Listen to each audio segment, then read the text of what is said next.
Mrembo mwenye ushawishi na umaarufu bara la Afrika ambaye anatokea nchini Uganda, Zarina Hassan maarufu kama Zari the Boss Lady, amethibitisha kwamba ameachana na mume wake ikiwa wamedumu kwa miaka 5 tangu walipofunga ndoa mwaka 2023. Zari ambaye amethibitisha taarifa hiyo kwa kusema ya kwamba miaka 5 baadaye, baada ya kutafakari na kufikiria kwa kina, tumeamua kuwa ni vyema kila mmoja wetu kuendelea na maisha yake kutokana na tofauti ambazo hatukuweza kuzitatua.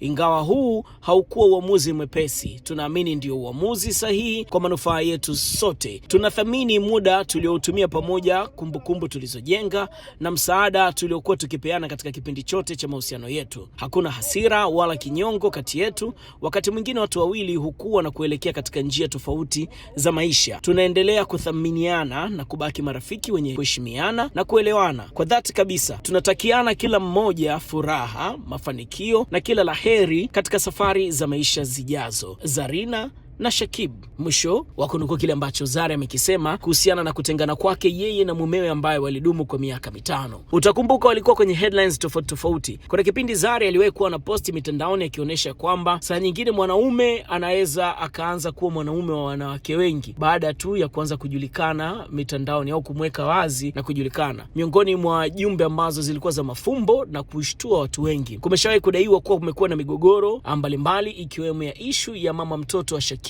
akuonekana kuongea kwenye mitandao na kutaka kama mwanaume wake kaporwa na Zari, vitu ambavyo Zari baadaye alikuja kakanusha na kusema sio vya kweli. So yapo mengi ambayo yamekuwa kiendelea, lakini walijitahidi kama familia kuyaweka sawa na maisha yao yakaendelea. Nafahamu ya kwamba kwa sasa hivi Shakib amekuwa akijihusisha pia na ngumi za kulipwa, ambapo mara kadhaa Zari ameonekana akimsupport.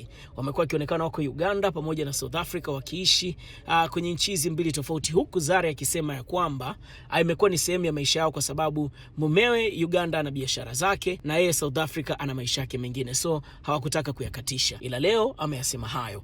Nimemtafuta Zari hapa, nasubiri majibu yake, nitawaletea kufahamu sababu ama chanzo kikubwa cha wao kutengana ni nini. Ni migogoro ya issue za wivu za kimahusiano ama kuna jambo jingine ambalo hatulifahamu. Mimi naitwa Video Vidox, reporter IOTV ENT.